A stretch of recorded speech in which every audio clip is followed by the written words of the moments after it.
First up, 4 new Republican senators were sworn in this morning as part of the new freshman class. Joining the Senate in that group includes Republican Ted Cruz. He becomes the first Texas senator of Latino descent.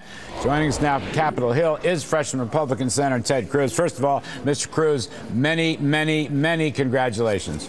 Well, thank you, Larry. I'm thrilled to be here, and this is a time of enormous challenge, and so it's a real honor to have the chance to serve right now and hopefully to make a difference, turning around the path of this country and getting serious about solving the fiscal and economic challenges we face. I want to get to those fiscal and economic challenges in a minute, but there's a big news item today. You may be aware of it. President Obama, by executive order, is going to allow illegal immigrants to stay in the country if they have a spouse or a parent-child relationship. It's called the hardship waiver application. It may even be stretched a little bit. Is he on the right track with this kind of thing? Well, I have not seen the details of the executive order, but I'll tell you this administration has engaged in a troubling pattern of trying to rule through executive fiat. The Constitution is very clear that legislation is entrusted to the U.S. Congress to pass. It is not entrusted to the President of the United States. And if President Obama wants to change the immigration laws, he should come down to Congress and he should push for immigration reform.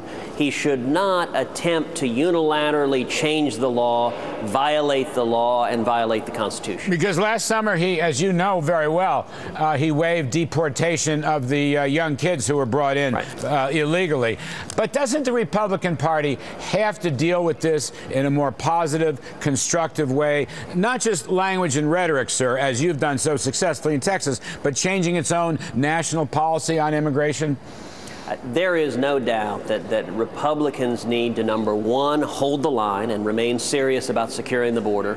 But number two, we need to be a party and we need to be a country that welcomes and that celebrates legal immigrants who come here seeking the American dream. That's all of us, all of our parents fled oppression and came here seeking freedom. That's what unifies us, and we need to celebrate and champion that. All right, let me go back to where you began, the economy and fiscal policy, and I appreciate your responses on the president's immigration policy.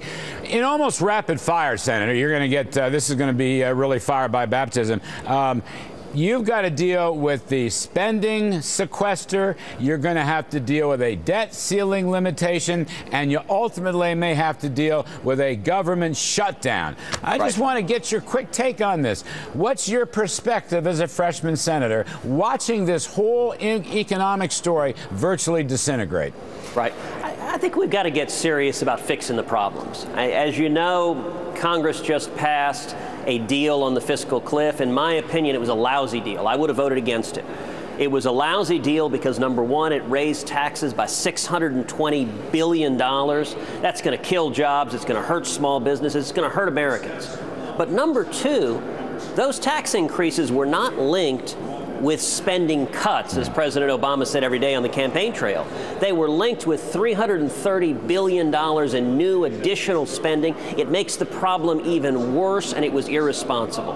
You know, if it came to it on the debt ceiling, would you, I know it's early, and I know you're not faced with this is all hypothetical, would you go with a government shutdown? I mean, after all, if there's no money, the government has to shut down. But debt ceiling shouldn't be automatic. There ought to be some discipline. Would you go for a government shutdown? I'm hearing a lot of that from my colleagues and friends in Washington. I think we have to be prepared to go so far as to shut the government down if we don't get some serious policies to stop the out-of-control spending, to tackle the debt, and to get economic growth going again. You know, one of the reasons we got such a lousy deal on the fiscal cliff is the dynamic, as you know, with divided government is that whoever owns the default, whoever wins if there is no action, has the advantage. With the fiscal cliff, if we did nothing, there would have been a massive tax increase on every American. That gave President Obama the advantage because that's the policy outcome he wanted. And that's why we got a lousy deal. If you fast forward to the debt ceiling, that is the mirror image where I think the advantage is with fiscal conservatives, because if there is no action, the result will be a partial government shutdown. 40% of federal government spending will stop. We've seen that before. In 1995, Republicans in the House shut the government down, and the result was some political pain, but year after year of balanced budgets and some of the most fiscally responsible policies we've seen from Congress. We need to be willing to do that again in order to fix the problem. Yeah, we had a couple of them during the Reagan years, you know, and you're absolutely right. It can be a very important bargaining tool, it can be a very important fiscal measure, and it can slow down spending. Anyway, Senator Ted Cruz from Texas, newly elected and sworn in. Thank you, sir. All the best on the new job. I appreciate it, and I look forward to spending a lot of time visiting with you and your viewers.